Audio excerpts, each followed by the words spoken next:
Team Fortress 2 can be seen by some as a gateway to PC gaming, and that is a term most TF2 fans agree on and take close to heart. Sure, modern TF2 might not be the best first impression of PC gaming, but it was surely my first impression and many others back in the days before the bot invasion. It might not be in the best state currently, but it still holds a legacy that a few games can topple. But how did a game like this start? How did a game which many see as a perfect entry into first-person shooters form? Where did this game humbly begin? That is what we're going to find out today. Welcome to Deeper Down.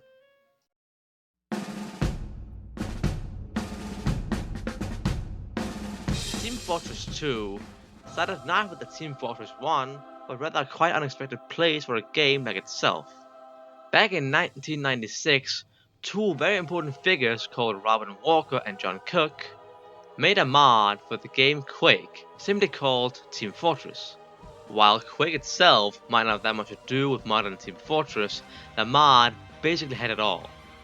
The mod completely changed Quake into a team-based first-person shooter with 10 classes. Yeah, 10 people. The civilian was also a part of this one, yet he was only used for escorting missions. There were two teams, red and blue, and they had to battle it out on different maps with different objectives. By far the most popular of these maps were Two Fort, which really is the map to beat all maps in TF2, even though the map itself sucks.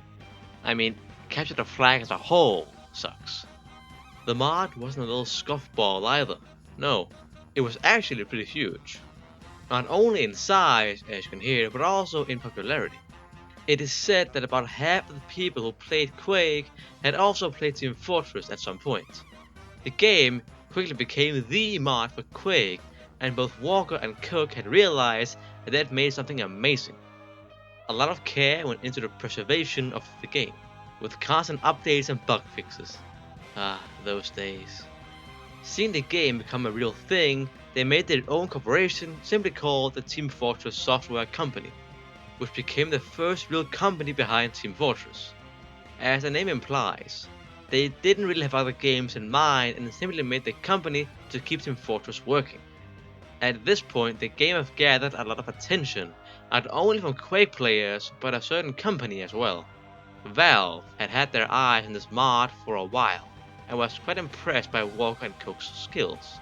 This ended in Valve buying up the Team Fortress Software Company and employed Walker and Cook in 1998. Valve didn't want to look over a simple mod for Quake though. Oh no, they had way big ideas in mind.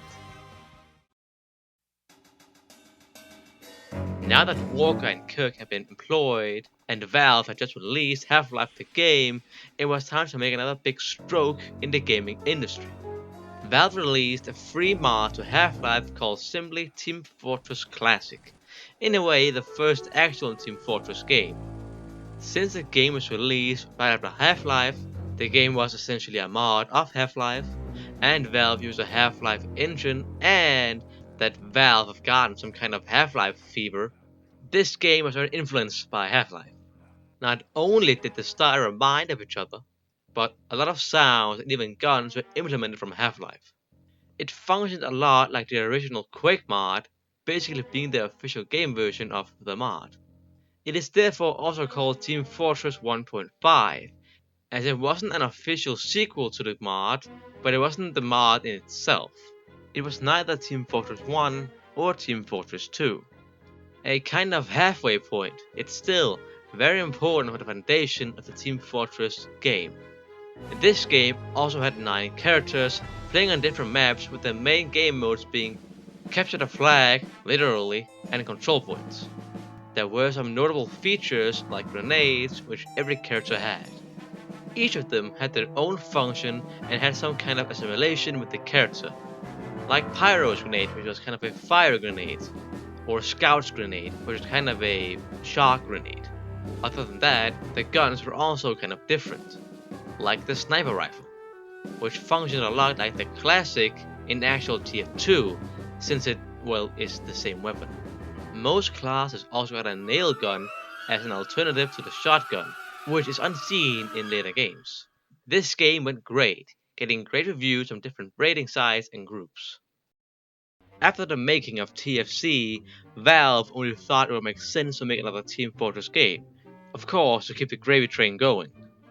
The next game was undoubtedly going to be called Team Fortress 2, but that was also the only thing that was certain with this project.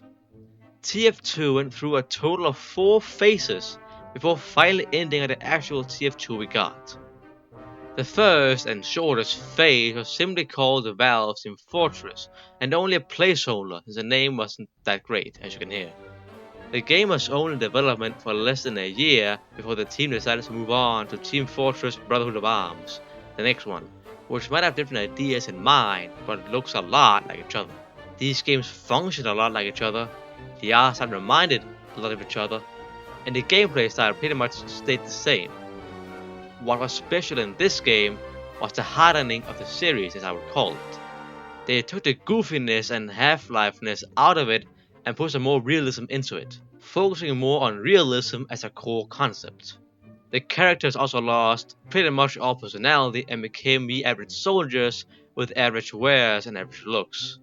Of course, unless you consider creepiness a personality trait. Ugh, those faces. This can again be seen in the art style of the 9 classes, which look way different. Instead of having personality through appearance and style, these characters were stripped of personality, becoming average soldiers with the same looking clothes and color too, again to give realism. The guns too also took a change, not only to become more realistic, but to become more drastic. I mean, they added a fucking tank, a playable Abram, to Team Fortress. They also added more interesting stuff like Uzis, Browning machine guns, howitzers, and more, all with a bit of half-lifeness over the looks. These are weapons you would never see in a normal TF2 game, which really advocates for the change they tried to make. All of these ideas, while coming far, was eventually scrapped and replaced with Brotherhood of Arms, which tried to expand on the subject. In Brotherhood of Arms, the general theme continued, it became more centered on the individual classes. Instead of adding support in the ways of tanks and artillery, it was only the infantry which made a part here. The guns stayed the same though. Valve did still keep an emphasis on realism, simply leaving out the other weapons for a better playstyle. This can especially be seen in the player models, HUDs, and the maps, which also have a military look to themselves. The maps were mostly realistic military versions of previous maps, taking place in the Middle East or Italy for some reason, generally in some kind of combat situation. Most of these maps were cut from the later versions, except for an interesting map called DE Dust. This map can be seen in most photos of the game. Since the game didn't have a TF2 feel to it, they shipped it to Counter-Strike where it fit more perfectly. In this game and Valve's Team Fortress, there were more than the traditional 9 classes, but a whole 11 playable characters plus a bot Inspector class, which could be played. While the usual group of now non-mercenaries were there were also the officer and the commander. There were also a marine class, but he was more or less a more realistic version of the soldier, which the entire game was, of course, so he is not really new in a sense. The commander was the most important character in the entire game, basically looking over the team to try and find the best strategy and breakthrough points in the game, basically taking control of the entire team. He would command the squads to make the game feel closer to an actual army, instead of the usual groups of mercenaries just kind of wandering about. The officer was a lesser version of the commander, taking control of a single squad where he would boost morale and would be a more tactical class, using infrared goggles and smoke grenades to lead the way for his men. Besides that, paratroopers could also be seen in some clips of the game, which might not be a different class altogether, but would be an interesting addition to the game. This whole gameplay style would, again, be way different from the near chaos of normal Team Fortress, making the game feel more like Rising Storm, where both squad leaders and commanders are a core part of the game. Other than that, it also got inspiration from Day of Defeat, which some say looks kind of similar. Valve eventually scrapped the idea of a ranked-based military playstyle as it didn't sound that fun. Being bossed around by other players was not what gave TF2 its popularity, so going away from this concept might be dangerous. If a game like this got shipped, it might lose the entire fanbase. Besides gameplay and looks, the technology, or rather the engine of the game, was something Valve wanted to experiment on as well. Using what is called paramedic animation, which was supposed to make the ragdolls look better, basically going limp in a more realistic way to give the game more of a natural feel, and would take away those raggy ragdolls. And if that happened, I would make a general protest. Ragdolls are one of the best things about Team Fortress, so don't you dare leave those, Valve. I could make an entire hour-long compilation of funny ragdolls, so don't you dare take those out. The ragdoll physics was gonna be revolutionary in some sense and could provide more popularity to the game. But why leave out the funny? Where is the funny without funny ragdolls? Eventually, this whole project seemed lacking. It didn't feel like Team Fortress, but rather ye old FPS game. They therefore tried yet again to make a good Team Fortress 2. At this point, the Team Fortress team had learned that a realistic kind of approach wouldn't get the game the feel it needed. But they weren't done experimenting. They still wanted to try out a new kind of Team Fortress, which led to Team Fortress Invasion. And yes, just like the update, aliens were a core part, like it was an alien versus human type game. The gameplay style of this game was something closer to home, and they almost threw the ranked classism out the window and almost went back to TF2 anarchy. While squads were removed, the commander still bossed around, giving orders to different players, giving order to the team. They now also only had 10 classes, with the commander being the odd one out, yet the other 9 was still there, actually getting their personality back in forms of art style, which reminds a lot of people of modern Team Fortress. It is here, in Team Fortress Invasion, that the actual Team Fortress characters were born, as most of them looked exactly like their later released counterparts. They weren't totally the same though, as some characters like the Heavy got a new premise, getting a shield to protect against enemy damage. Another strange concept was that it wasn't only the engineer who could repair buildings. The medic was just as good, if not better, at repairing buildings than the engineer. The medic could upgrade friendly buildings and make them regenerate health. On the other hand, the engineer was the only class who could build sentries. Most classes got entirely new concepts and some was changed entirely. They also got entirely new names. Soldier and Demo seems to be combined into a new class called Support. Support was a kind of explosive character who used mortar strikes, grenade launchers, and rocket launchers to suppress enemy fire. In their place, a character called Sapper would also appear. He would work a lot like sappers in game or like the sappers during World War I. This class would focus on destroying or weakening enemy buildings. The other classes stayed more or less the same, yet some got new names like Defender, Infiltrator, Recon, and Escort. Another major change would have to be the art style, which is slowly beginning to remind me of TF2, not only with the characters, but the buildings, guns, and outfits as well. But, in my humble opinion, it is only really the humans that get that TF2 vibe. The alien characters doesn't really get the same TF2 feel, but more of a Half-Life feel, if not something else.